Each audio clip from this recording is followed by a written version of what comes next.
VK news, राष्ट्र के नाम। नमस्कार, स्वागत है आपका वीके न्यूज में। सौर तूफान, इसके बारे में आपने शायद ही सुना हो, पर इसका असर भारत के मिशन पर हुआ है। जी हां, भारत का चंद्रयान 2 इसने सूरज के गुस्से का सामना किया। दरअसल इसरो के चंद्रयान 2 ऑर्बिटर ने चांद के चारों तरफ चक्कर लगाते हुए भी सूरज के गुस्से का सामना किया है। उसमें लगे large area soft X ray spectrometer ने सोलर प्रोटॉन इवेंट को दर्ज किया। सीधे अर्थों में इसे समझाएं तो सूरज से बहुत ज्यादा विकिरण हो रहा है, जो अंतरिक्ष में मौजूद यानी स्पेस स्टेशन पर मौजूद एस्ट्रोनॉट्स के लिए बेहद ही खतरनाक है।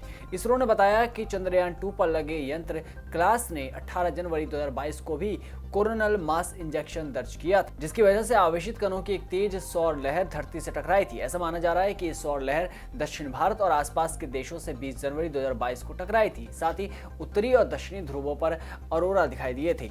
इसरो ने बताया कि ऐसे अध्ययनों और ऑब्जर्वेशन से कई तरह की जानकारियां मिलती। अलग अलग ग्रहों पर सौर तूफानों के असर को समझने का मौका मिलता है। जब सूरज सक्रिय होता है तब वो सौर लहरें फेंकता है, जिसमें आवेशित कण निकलते हैं, जिन्हें सोलर प्रोटॉन इवेंट या SPES भी कहा जाता है। अब ये क्या चीज है, इस बारे में आपको जानकारी दे दे तो ये SPES जो है वो तेज विकिरण साथ लेकर आते हैं, यानी काफी ज्यादा रेडिएशन होता है, जो स्पेस स्टेशन पर रह रहे एस्ट्रोनॉट्स के लिए खतरनाक है। इनकी वजह से धरती के मध्य वायुमंडल में आयोनाइजेशन की प्रक्रिया भी ज्यादा तेज हो जाती है और सौर लहरों को उनकी ताकत के हिसाब से अलग अलग श्रेणियों में बांटा जाता है, जैसे A class, B class, C class, M और X। हर अक्षर वाले से 10 गुना ज्यादा ताकतवर लहर को दर्शाता है, यानी M क्लास की सौर लहर जो होगी वो C क्लास की लहर से 10 गुना ज्यादा ताकतवर होगी और B क्लास से 100 गुना ज्यादा होगी। बता दें कि 20 जनवरी 2022 को भी चंद्रयान 2 के ऑर्बिटर ने M5.5 क्लास के सौर लहर को दर्ज किया था, जिसे नासा के GOES सैटेलाइट ने भी देखा था।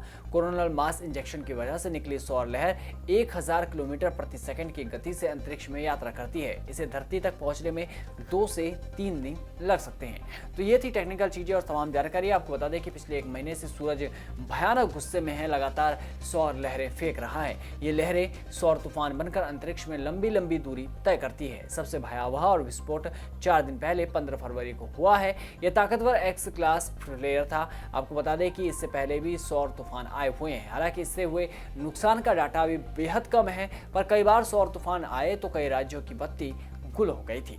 इस रिपोर्ट में बस इतना ही। देश और दुनिया की तमाम बड़ी खबरों से जुड़े रहने के लिए बने रहिए वीके न्यूज के साथ। नमस्कार। देश का पहला 24/7 digital news channel VK news, राष्ट्र के नाम।